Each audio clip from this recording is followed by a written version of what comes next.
아침 7시 30분입니다. 강남구에 사는 74세 박 여사가 화장실을 가려고 잠에서 깹니다. 그녀는 몸을 일으킵니다. 침대 가장자리로 다리를 내립니다. 일어섭니다. 한 걸음 내딛습니다. 오른쪽 다리가 그녀 밑에서 무너집니다. 침대 옆 탁자를 잡으려 하지만 오른팔이 움직이지 않습니다. 남편을 부르려 입을 열지만 이상한 소리만 나옵니다. 그녀는 쓰러집니다. 바닥에 부딪힙니다. 남편이 3분 후 그녀를 발견합니다. 구급차가 삼성서울병원에 도착했을 때는 이미 그녀 뇌의 절반이 죽어 있었습니다. 그녀는 다시는 걷지 못할 것입니다. 다시는 말하지 못할 것입니다. 앞으로 6년 동안 딸이 그녀에게 밥을 먹이고 목욕시키고 옷을 갈아입힐 것입니다. 이 일은 8일 전 제 응급실에서 일어났습니다. 제 이름은 최태양 박사입니다.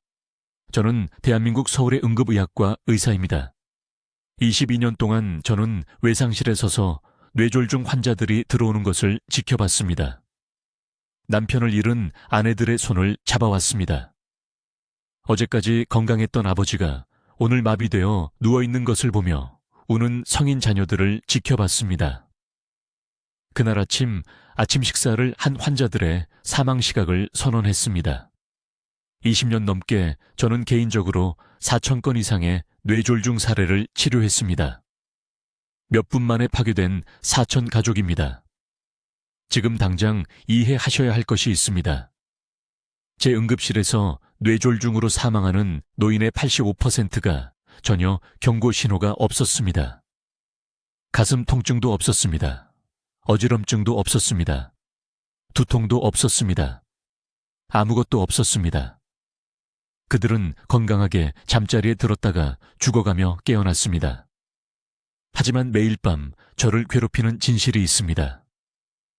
그들 모두는 쓰러지기 10년, 15년, 심지어 20년 전부터 조용히 그들을 죽이고 있던 숨겨진 결핍이 있었습니다. 그들의 세포전기 시스템의 특정한 불균형으로 이제 의료 기록을 되돌아보면 제가 명확히 볼 수 있는 것입니다.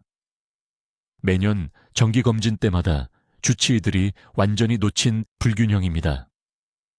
지금 당장 제게 한 가지를 해주십시오. 두 팔을 앞으로 쭉 뻗으십시오. 10초간 그대로 유지하십시오. 한쪽 팔이 조금이라도 아래로 처집니까? 이제 최대한 환하게 웃으십시오. 필요하면 거울 앞으로 가십시오. 한쪽 미소가 다른 쪽보다 약하거나 낮습니까? 마지막으로 이 문장을 크게 말해보십시오. 여름 하늘은 파랗다. 어떤 단어라도 발음이 꼬였습니까? 혀가 두껍게 느껴졌습니까? 이 신호 중 하나라도 발견하셨다면 당신의 뇌는 이미 적절한 전기 신호를 공급받지 못하고 있는 것입니다. 이것을 되돌릴 수 있는 골든타임은 뇌졸중 이후가 아닙니다. 바로 지금, 오늘 주요 증상이 나타나기 전입니다. 지난 6년 동안 제 아버지가 79세에 경미한 뇌졸중을 겪으신 이후로 저는 왜 표준 뇌졸중 예방이 노인들에게 이렇게 치명적으로 실패하는지 이해하는데 제 경력을 바쳤습니다. 저는 제 응급실에 수천 건의 사례 파일을 분석했습니다. 제 문을 통과한 60세 이상의 모든 환자에 걸쳐 혈액 검사, 약물 목록, 식이 패턴, 생활 방식 요인을 비교했습니다. 제가 발견한 것은 여러분을 두렵게 해야 하지만 동시에 희망을 주어야 합니다. 왜냐하면 노인의 85%가 뇌졸중으로 사망하는 진짜 이유는 유전이 아니기 때문입니다. 불운도 아닙니다. 피할 수 없는 노화도 아닙니다. 뇌의 모든 전기 신호를 제어하는 미네랄에 특정하고 측정 가능하며 완전히 회복 가능한 결핍입니다. 한국의 거의 모든 노인에게 처방되는 3가지 일반 약물이 몸에서 적극적으로 고갈시키는 미네랄입니다. 서울대병원의 연구에 따르면 적절하게 하루 중 적절한 시간에 적절한 형태로 복원되면 뇌졸중 위험을 70% 이상 줄일 수 있는 미네랄입니다. 다음 몇 분 안에 이 미네랄이 정확히 무엇인지, 어떻게 뇌를 보호하는지, 내일 아침부터 이를 복원하기 위해 정확히 무엇을 해야 하는지 말씀드리겠습니다. 저는 최태양 박사입니다. 22년 동안 서울 전역의 응급실에서 일했습니다. 저는 이제 73세이며 제가 지금부터 말씀드릴 것은 발견한 후 몇 달 동안 잠을 이루지 못하게 했습니다. 이 발견은 4,000건 이상의 뇌졸중 환자 파일을 분석하면서 나왔으며 너무 두려워서 즉시 제 자신의 일상 습관을 바꿨습니다. 지금 당장 한 가지를 해주십시오. 가능하면 일어서십시오. 5걸음 앞으로 걸으십시오. 일어서기 전에 조금이라도 망설임을 느꼈습니까? 단 한순간이라도 균형에 대해 생각했습니까? 만약 그랬다면 당신의 뇌는 이미 대부분의 의사들이 정기 검진 중에 완전히 놓칠 경고 신호를 보내고 있는 것입니다. 지난 겨울 박 여사라는 78세 여성이 새벽 3시에 제 응급실로 왔습니다. 그녀는 화장실에서 쓰러졌습니다. 딸이 20분 후에 그녀를 발견했습니다. 박 여사는 살아남았지만 더 이상 오른팔을 사용할 수 없습니다. 혼자 화장실에 갈 수 없습니다. 딸이 전업으로 그녀를 돌보기 위해 직장을 그만뒀습니다. 제가 지난 5년간의 박 여사의 의료 기록을 검토했을 때 제 손이 떨리게 만든 무언가를 발견했습니다. 모든 경고 신호가 문서화되어 있었습니다. 모든 증상이 기록되어 있었습니다. 하지만 3명의 다른 의사를 포함해 아무도 그것들을 연결하지 못했습니다. 이것은 나쁜 의사들에 대한 이야기가 아닙니다. 이것은 뇌졸중이 실제로 우리나라 노인의 85%를 어떻게 죽이는지에 대한 근본적인 오해에 관한 이야기입니다.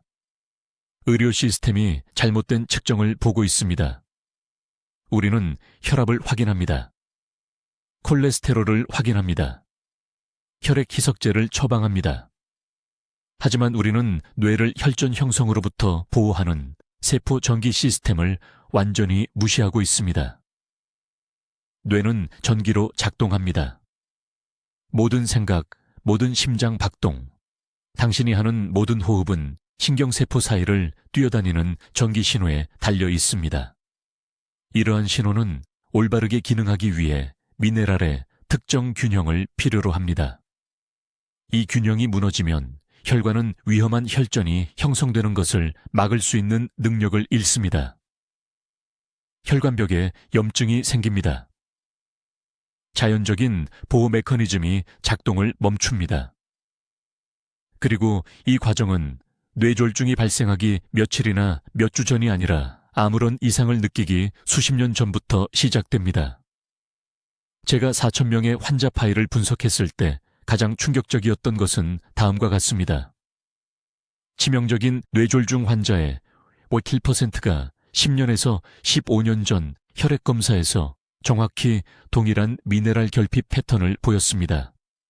하지만 수치가 기술적으로는 여전히 정상 범위 내에 있었기 때문에 아무도 위험하다고 표시하지 않았습니다. 병원에서 사용하는 참고, 범위가 너무 광범위합니다.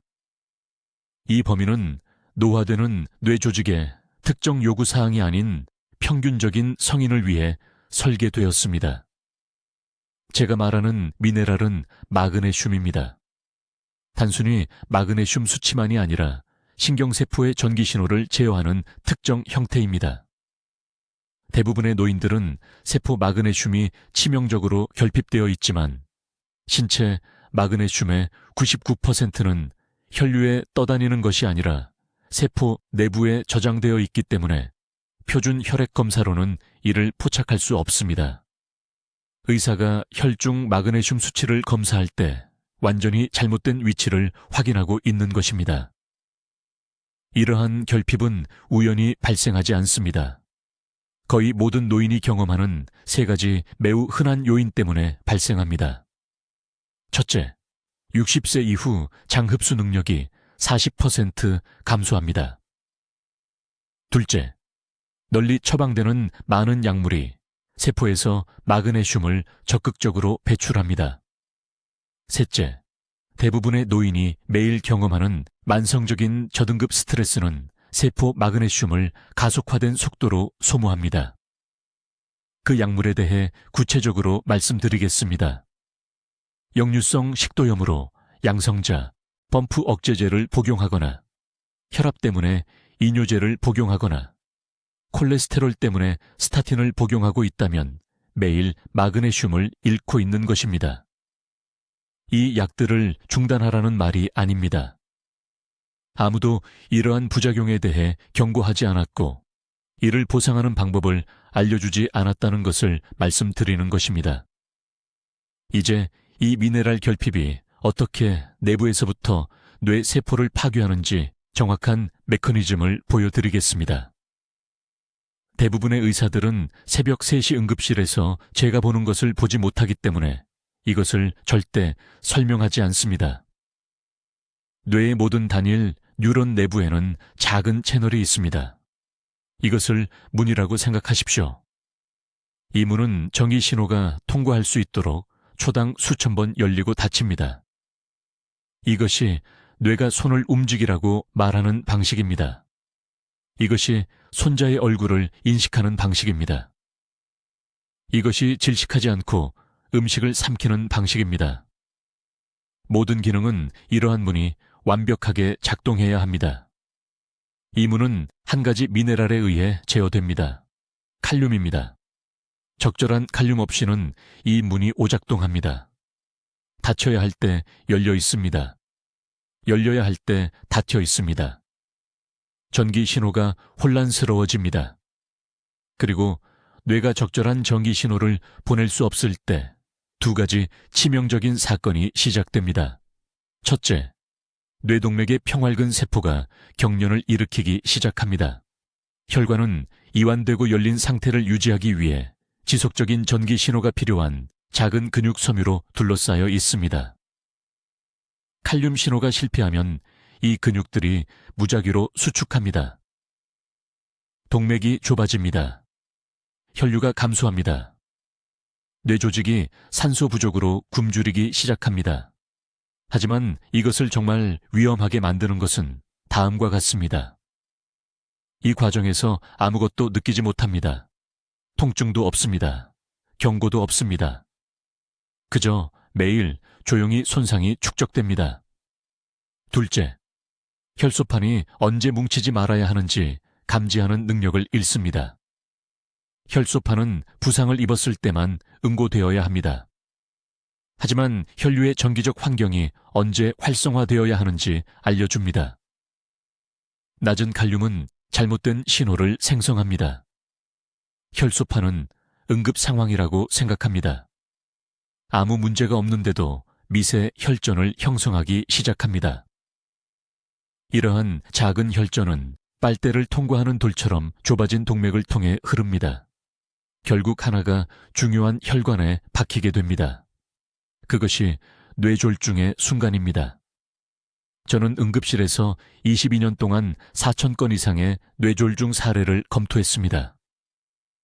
주요 뇌졸중 직후 칼륨 수치를 검사하면 환자의 81%가 리터당 3.5mg 당량 미만의 수치를 보입니다.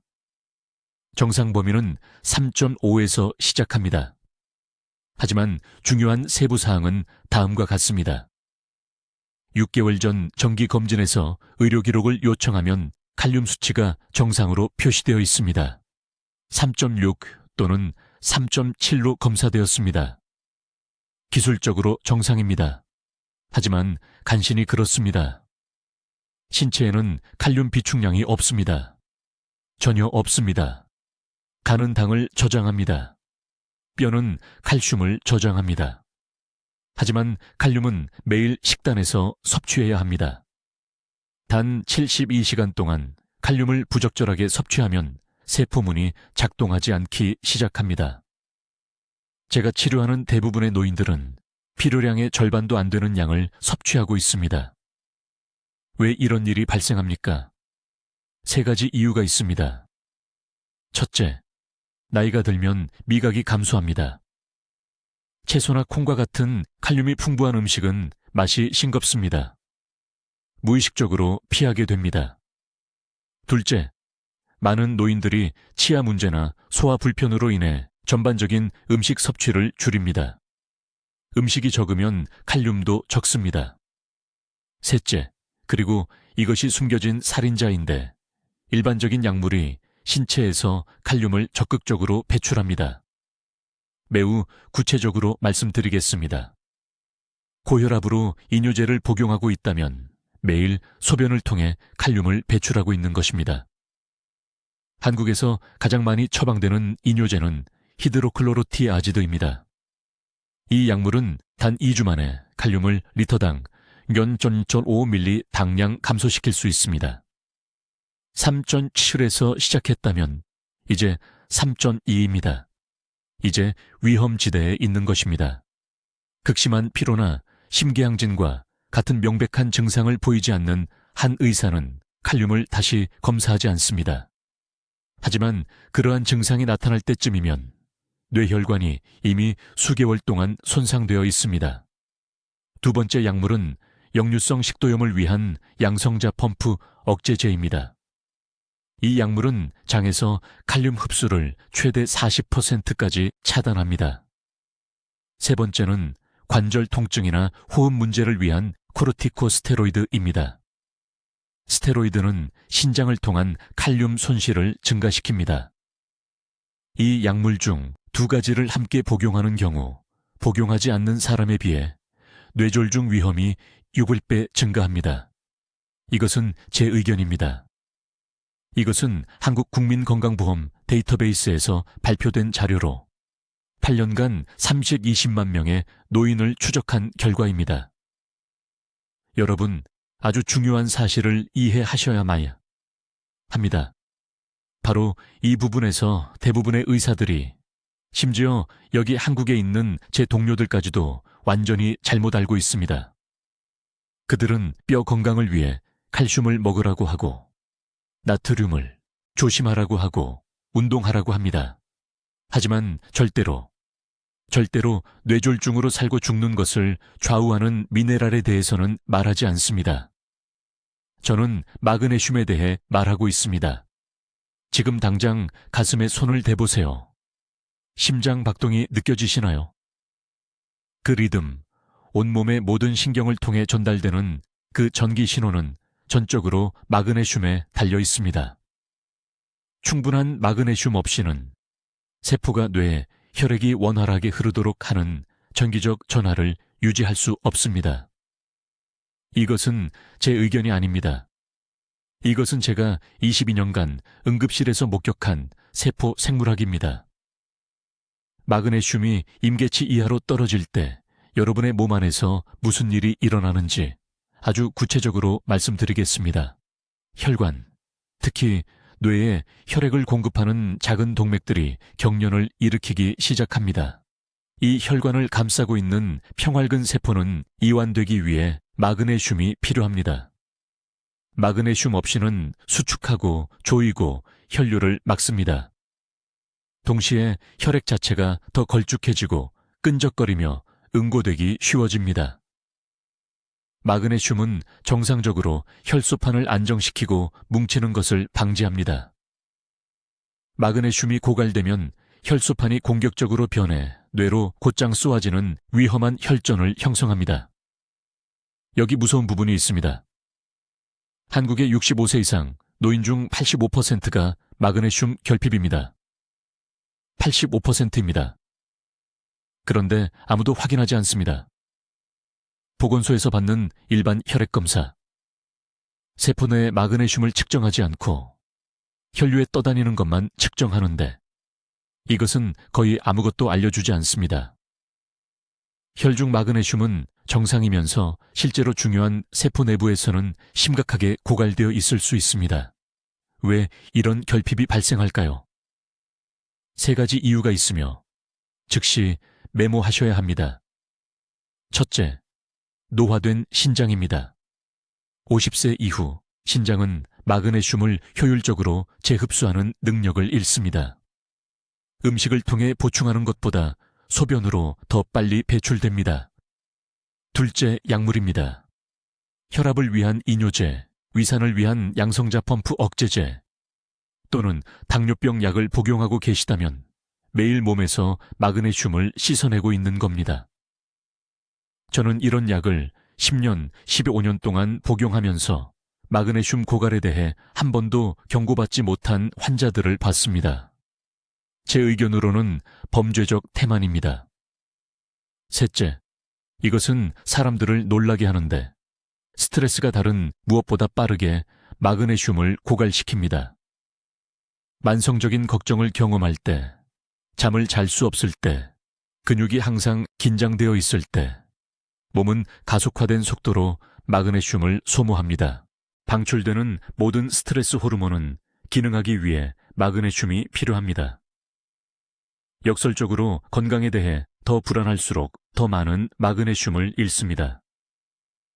작년 화요일 아침 서울대학교 병원 응급실에 들어온 환자에 대해 말씀드리겠습니다. 강남구에 사시는 73세 박 씨였습니다. 그는 가벼운 현기증을 호소하며 왔는데 극적인 것은 아니었습니다. 혈압이 약간 높았지만 걱정할 정도는 아니었습니다. 저는 세포 내 마그네슘 검사를 포함한 종합대사 패널을 지시했는데 이것은 표준 프로토콜은 아니지만 저는 항상 고집합니다. 그의 마그네슘 수치는 위험할 정도로 낮았고 정상 수치의 절반에 겨우 도달했습니다. 저는 즉시 그를 입원시키고 정맥 마그네슘 보충을 시작했습니다.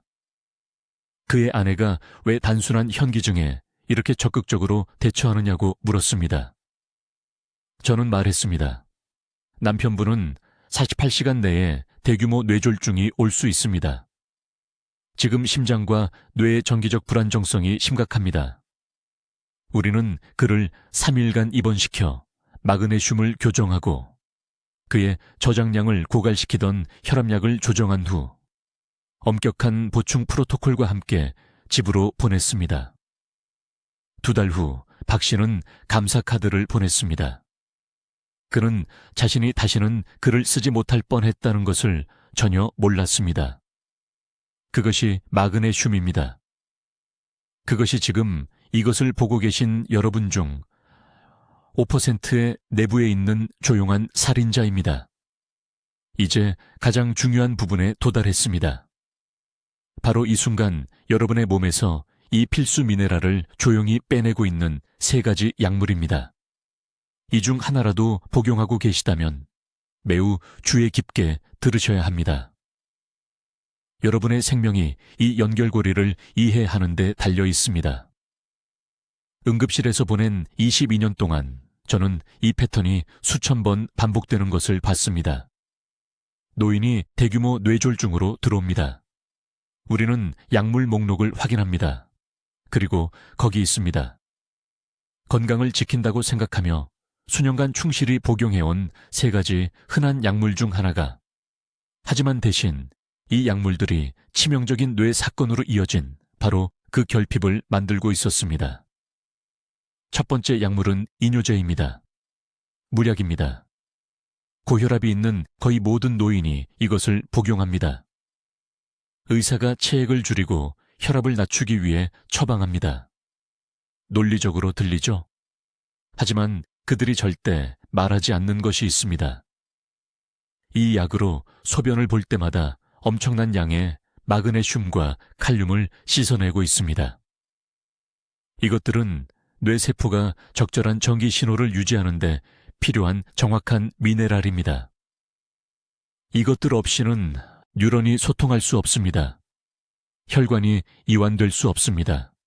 응고 시스템이 엉망이 됩니다. 저는 강남에 사는 74세 박 씨 환자가 있었습니다. 그녀는 새벽 3시에 제 응급실에 왔는데 얼굴 반쪽이 마비되었습니다. 그녀는 8년간 하이드로클로로티아지드를 복용했습니다. 매일 충실히 우리는 즉시 그녀의 마그네슘 수치를 확인했습니다. 재앙적으로 낮았습니다. 건강한 뇌에 필요한 것의 절반도 안 되었습니다. 그녀의 뉴런은 수년간 굶주려 왔는데 아무도 확인하지 않았습니다. 단 한 번도. 두 번째 약물은 양성자 펌프 억제제입니다. 위산 억제제입니다. 오메프라졸, 란소프라졸 같은 이름을 가지고 있습니다. 수백만 명의 노인이 속쓰림이나 역류를 위해 매일 복용합니다. 문제는 파괴적입니다. 위산은 적이 아닙니다. 음식에서 미네랄을 흡수하려면 그 산이 필요합니다. 수개월 또는 수년간 산 생성을 차단하면 더 이상 마그네슘을 흡수할 수 없습니다. 올바른 음식을 먹더라도 미네랄이 혈류로 들어가지 않고 소화기관을 그냥 통과해버립니다. 저는 인천에 사시는 68세의 이 씨라는 남성 환자를 치료했는데 그분은 오메프라졸을 6년간 복용하셨습니다. 6년 동안이나 말입니다. 그분은 잘 드셨습니다. 운동도 하셨습니다. 모든 것을 올바르게 하셨습니다.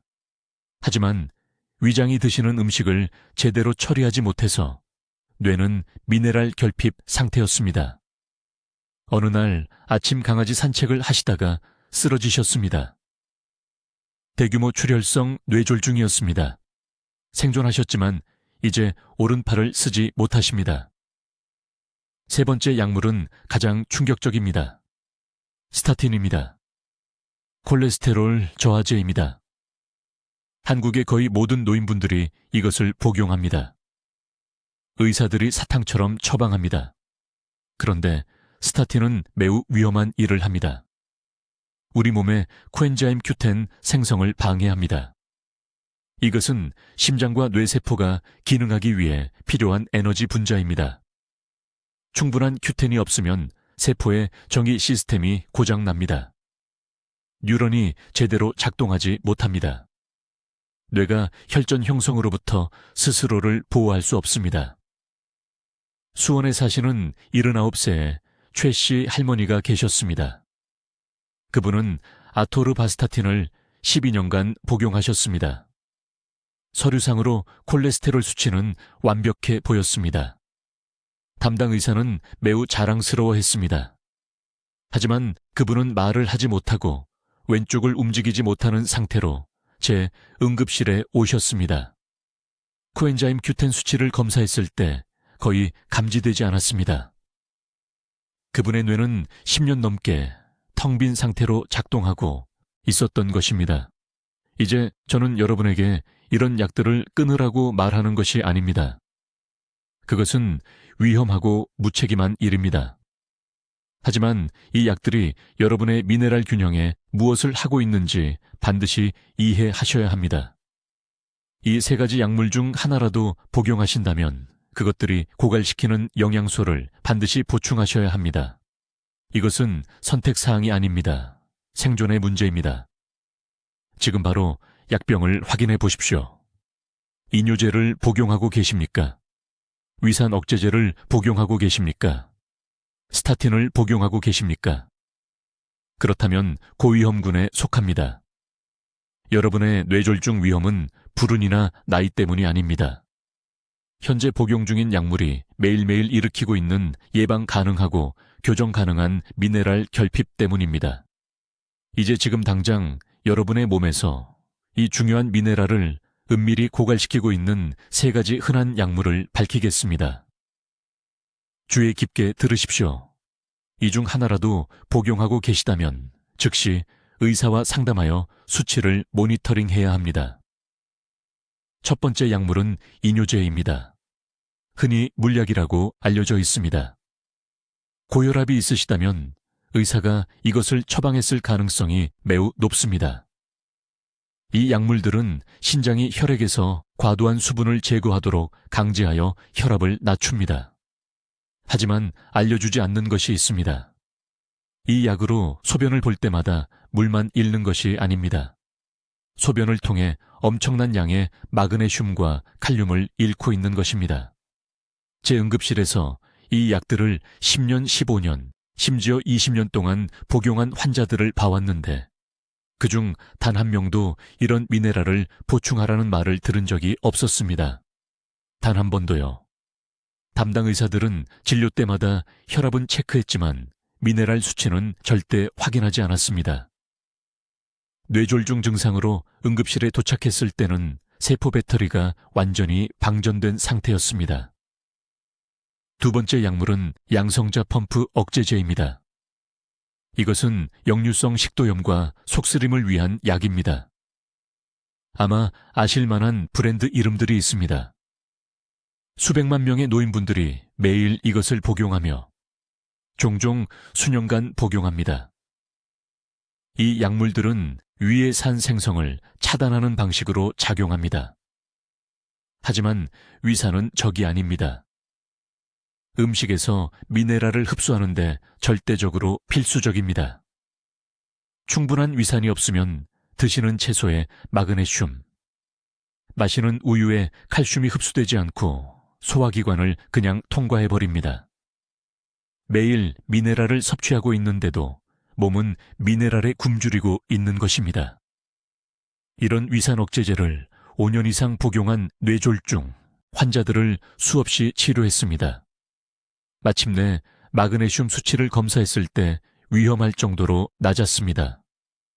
위장이 더 이상 음식에서 미네랄을 추출할 수 없게 된 것입니다. 세 번째 약물은 코르티코스테로이드입니다. 관절염, 폐질환, 자가면역 질환에 처방되는 강력한 한겸증제입니다. 관절 통증 때문에 주사를 맞거나 호흡 문제로 경구 스테로이드를 복용한 적이 있다면 해당됩니다. 코르티코스테로이드는 신장이 미네랄을 다루는 방식을 방해합니다. 나트륨은 붙잡아두면서 칼륨과 마그네슘은 배출시킵니다. 시간이 지나면서 이것은 모든 세포에 위험한 전기적 불균형을 만듭니다. 심장세포, 뇌세포, 혈관세포가 모두 오작동하기 시작합니다. 지난 겨울 강남에서 오신 79세 할머니를 절대 잊지 못할 것입니다. 류마티스 관절염 때문에 8년간 스테로이드를 복용하셨습니다. 손주들을 위해 아침을 준비하다가 집에서 쓰러지셨습니다. 대규모 뇌졸중이었습니다. 마그네슘 수치를 확인했을 때 정상의 절반도 안 됐습니다. 8년간의 약물 복용이 세포 전기 시스템을 조용히 파괴한 것입니다. 이제 중요한 것을 이해하셔야 합니다. 저는 이 약들을 끊으라고 말하는 것이 아닙니다. 이 약들 중 많은 것들이 생명을 구하고 필요한 약입니다. 제가 말씀드리는 것은 이 세 가지 종류의 약물 중 하나라도 복용하신다면 미네랄 균형을 회복하기 위한 조치를 절대적으로 반드시 취하셔야 한다는 것입니다. 담당 의사는 이것을 말해주지 않을 것입니다. 제약회사도 말해주지 않을 것입니다. 하지만 예방할 수 있었던 뇌졸중으로 사람들이 사망하는 것을 42년간 지켜본 후 제가 여러분께 말씀드립니다. 인뇨제, 위산 억제제 또는 스테로이드를 복용하고 계시다면 이것을 적으십시오. 의사에게 완전한 미네랄 패널, 혈액 검사를 요청하셔야 합니다. 기본 검사가 아닙니다. 혈장이 아닌 적혈구 내부의 마그네슘, 칼륨, 칼슘 수치를 측정하는 완전한 검사입니다. 이것이 세포가 굶주리고 있는지 알 수 있는 유일하게 정확한 방법입니다. 대부분의 의사들은 혈장 수치만 확인하는데 세포가 심각하게 결핍된 상태에서도 정상으로 보일 수 있습니다. 그리고 모든 것을 바꾸는 타이밍이 있습니다. 이런 미네랄을 보충하려면 이 약물들과 최소 4시간 간격을 두고 복용하셔야 합니다. 약은 아침에 복용하시고 미네랄은 늦은 오후나 저녁에 복용하세요. 이렇게 하면 서로 간섭하는 것을 방지할 수 있습니다. 이제 대부분의 의사들이 뇌졸중 환자를 치료할 때 완전히 간과하는 6번째 중요한 요인을 설명하겠습니다. 이것은 제가 서울대학교 병원에서 근무한 수년간의 환자 기록을 검토한 후에야 발견한 것으로 저를 깊이 충격에 빠뜨렸습니다. 문제는 바로 여러분의 약장입니다. 네, 건강을 유지하기 위해 매일 아침 복용하는 바로 그 알약들이 뇌졸중을 예방하기 위해 뇌가 필요로 하는 정확한 미네랄을 조용히 고갈시킬 수 있습니다. 주의 깊게 들어주세요. 제 노인 환자의 80%가 매일 복용하는 흔한 약물 3가지가 있습니다. 이 약들은 의도된 역할을 하고 있지만 진료실에서 아무도 이야기하지 않는 숨겨진 부작용이 있습니다. 이 약들은 여러분이 보충할 수 있는 것보다 더 빠르게 세포에서 마그네슘을 빼앗아가고 있습니다. 첫째, 이뇨제입니다. 65세 이상 환자 대부분이 혈압이나 심장 문제로 이 물약을 복용합니다. 이 약을 복용한 후 소변을 볼 때마다 과도한 물과 함께 마그네슘을 배출하고 있습니다. 강남에 사시는 73세 박 여사님이라는 환자분이 뇌졸중 증상으로 제 응급실에 오셨습니다. 마그네슘 수치를 검사했을 때 위험할 정도로 낮았습니다. 그분은 8년 동안 이뇨제를 복용해 오셨습니다. 8년 동안 천천히 뇌 보호막을 고갈시킨 것입니다. 둘째, 양성자 펌프 억제제입니다. 이것은 역류성 식도염과 위장 문제로 복용하는 약입니다. 한국 약국 어디에나 있는 브랜드입니다. 여기서 알려주지 않는 것이 있습니다. 위산을 억제하면 음식에서 마그네슘을 흡수하는 능력도 억제됩니다. 장이 미네랄을 분해하려면 그 산이 필요합니다. 그것 없이는 하루 종일 마그네슘이 풍부한 음식을 먹어도 여전히 결핍될 수 있습니다. 부산에서 오신 68세 이 씨라는 남성 환자가 속쓰림 때문에 12년 동안 이 약을 복용했습니다. 그분은 잘 드시고 운동하고 모든 것을 제대로 하셨습니다. 하지만 위가 더 이상 마그네슘을 처리할 수 없었기 때문에 그분의 세포는 마그네슘 결핍으로 굶주리고 있었습니다. 셋째, 특정 혈압약, 특히 에이스 억제제와 베타 차단제라고 불리는 약들입니다. 이 약들은 혈압을 조절하는 데 도움이 되지만 신장이 마그네슘을 처리하는 방식을 방해합니다. 신장이 마그네슘을 노폐물처럼 취급하여 너무 빨리 배출하기 시작합니다. 이제 정말 위험한 부분이 있습니다. 대부분의 의사들은 마그네슘 결핍 검사를 절대 하지 않습니다. 표준 혈액 검사로는 실제 상황을 보여주지 못하기 때문입니다. 신체 마그네슘의 99%는 혈류가 아닌 세포 내부에 저장되어 있습니다. 혈액 검사는 정상이어도 심각한 세포 결핍이 있을 수 있습니다. 그래서 많은 뇌졸중 환자들이 쓰러지기 불과 몇 주 전에 완벽한 건강검진 결과를 받은 것입니다.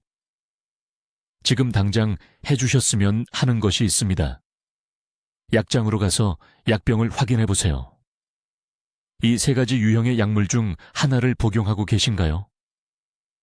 답이에라면 마그네슘 보충에 대해 의사와 진지한 상담을 하셔야 합니다. 처방받은 약을 중단하지 마시고 이 결핍 문제를 즉시 해결해야 합니다. 노인 환자분들에게 마그네슘 보충제를 복용하는 시간이 매우 중요합니다. 마그네슘은 저녁 7시에서 9시 사이, 소화기관이 가장 활발하고 스트레스 호르몬이 가장 낮을 때 가장 잘 흡수됩니다. 아보카도 반쪽이나 견과류 한 줌 같은 건강한 지방이 포함된 소량의 음식과 함께 복용하세요. 지방은 장이 미네랄을 제대로 흡수하는 데 도움이 됩니다. 칼슘 보충제나 유제품과 동시에 마그네슘을 복용하지 마세요. 칼슘과 마그네슘은 흡수 경쟁을 하며 칼슘이 항상 이깁니다. 최소 3시간 간격을 두세요. 마그네슘의 형태도 매우 중요합니다. 약국에서 가장 저렴하고 흔한 형태인 마그네슘 옥사이드는 노인 환자에게 흡수율이 매우 낮습니다. 마그네슘 글리시네이트나 마그네슘 스러네이트가 필요합니다. 이 형태들은 세포와 뇌로 훨씬 더 효과적으로 들어갑니다. 이것은 선택 사항이 아닙니다.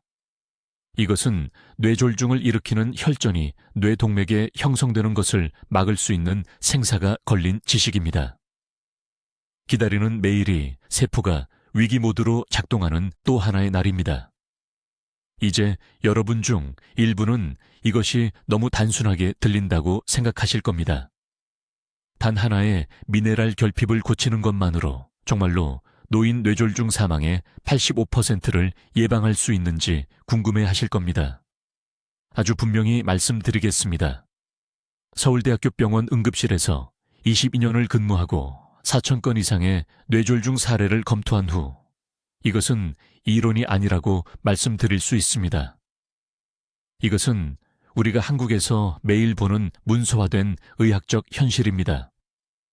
제가 앞서 언급한 마그네슘 고갈을 가속화하는 3가지 약물을 지금 구체적으로 말씀드리겠습니다. 첫째, 고혈압용 이뇨제. 둘째, 역류성 식도염용 양성자 펌프 억제제. 셋째, 특정 당뇨병 약물. 이 중 하나라도 복용하고 계시다면 즉시 의사와 마그네슘 모니터링에 대해 상의해야 합니다. 이것은 선택사항이 아닙니다. 이것은 제가 매일 밤 응급실에서 보는 상황을 예방할 수 있는 골든타임입니다. 제가 지금 서울에서 제 환자분들에게 권장하는 정확한 프로토콜을 알려드리겠습니다. 매일 아침 첫 번째로 음식을 드시기 전에 미지근한 물 한 잔을 드세요. 차갑지 않게, 미지근하게. 이것은 최적의 미네랄 흡수를 위해 소화기관을 준비시킵니다. 30분 후 아침 식사와 함께 마그네슘 글리시네이트 400mg을 복용하세요. 마그네슘 옥사이드가 아닙니다. 글리시네이트입니다. 흡수율이 완전히 다릅니다. 실제로 세포에 들어가는 마그네슘이 필요합니다. 아침 식사로는 마그네슘과 칼륨이 모두 풍부한 음식이 필요합니다. 조리한 시금치 한 컵은 157mg의 마그네슘을 제공합니다. 중간 크기 바나나 2개는 900mg의 칼륨을 제공합니다. 생아몬드 한 줌을 추가하세요. 이 조합은 몇 주 안에 뇌세포의 전기적 균형을 회복시킵니다. 점심에는 지방이 많은 생선에 집중하세요. 고등어, 연어, 정어리. 오메가3 지방산은 동맥염증을 줄이고 마그네슘 함량은 신경 전도성에 도움이 됩니다. 이것을 일주일에 최소 4번은 드세요. 예외는 없습니다. 저녁에 잠들기 1시간 전에 2번째 마그네슘을 복용하세요. 200mg입니다. 이 시간이 매우 중요한데 깊은 수면 중에 우리 몸이 세포 회복을 하기 때문입니다. 밤새 혈전 형성을 막기 위해 뇌가 필요로 하는 정확한 미네랄을 공급하는 것입니다. 이제 일반 의사들이 검진 중에 놓치는 경고 신호들을 말씀드리겠습니다. 의사가 혈액 검사를 할 때 혈청 마그네슘을 측정합니다. 이것은 소용없습니다. 혈청 마그네슘은 혈액에 떠다니는 것만 보여줄 뿐, 정작 중요한 세포 내부에 있는 것은 보여주지 않습니다. 반드시 적혈구 마그네슘 검사를 요청해야 합니다. 적어두세요. 적혈구 마그네슘. 이것이 진짜 세포 수준을 보여줍니다. 두 번째 경고 신호는 밤에 다리에 쥐가 나는 것입니다. 모두들 이것을 무시합니다. 그냥 나이 때문이라고 생각합니다. 틀렸습니다. 밤에 쥐가 나는 것은 전기 신호 전달이 실패하고 있다고 몸이 비명을 지르는 것입니다. 다리 근육은 탄광의 카나리아입니다. 다리에 쥐가 난다면 뇌세포도 같은 전기적 장애를 겪고 있습니다. 세 번째 경고 신호는 삼키기 어렵거나 가끔 말이 어눌해지는 증상이 왔다 갔다 하는 것입니다. 대부분은 그냥 피곤해서 그런 거라고 생각합니다. 이것은 일과성 허혈 발작입니다. 미니 뇌졸중입니다. 뇌가 큰 사건을 위한 예행 연습을 하고 있는 것입니다. 이것은 몸이 보내는 마지막 경고입니다. 지금 당장 이 영상을 보신 직후에 해야 할 일들입니다. 부엌으로 가세요. 현재 복용 중인 모든 약을 확인하세요. 그 약이 마그네슘을 고갈시키는지 찾아보세요. 만약 그렇다면 제가 방금 알려드린 방법을 48시간 내에 시작해야 합니다. 다음 주가 아닙니다. 48시간입니다. 두 번째 조치. 내일 아침 병원에 전화하세요. 적혈구 마그네슘 검사를 요청하세요. 핑계를 받아들이지 마세요. 이 검사는 존재합니다. 한국 전역에서 가능합니다. 여러분은 진짜 수치를 알 권리가 있습니다. 세 번째 조치. 가족 중 60세 이상 되시는 모든 분들과 이 정보를 공유하세요. 부모님, 이모, 고모, 삼촌, 형제 자매들. 여러분은 오늘 이 지식으로 그들의 생명을 구할 수 있는 힘이 있습니다. 이것은 제 채널을 응원하는 것에 관한 게 아닙니다. 이것은 제가 응급실에서 매일 밤 목격하는 비극을 예방하는 것입니다. 아래 댓글에 오늘 제 뇌를 보호하겠습니다 라고 적어주세요. 이 약속을 공개적으로 하세요. 글로 적으면 실천할 가능성이 3배 높아집니다. 뇌졸중을 예방할 골든타임은 바로 지금, 증상이 나타나기 전입니다. 오늘 행동하세요. 댓글로 알려주세요. 의사와 미네랄 수치를 확인할 것인가요? 아니면 최 박사의 일일 방법을 바로 시작할 것인가요? 여러분의 첫 번째 조치가 궁금합니다. 생명을 구하는 건강 진실을 계속 배우시려면 구독해 주시고, 뇌졸중 예방이 필요한 사랑하는 분들과 이 영상을 공유해 주세요. 여러분의 공유가 가족의 생명을 구할 수 있습니다. 듣기만 해도 현명해지는 우리 채널을 시청해 주셔서 감사합니다.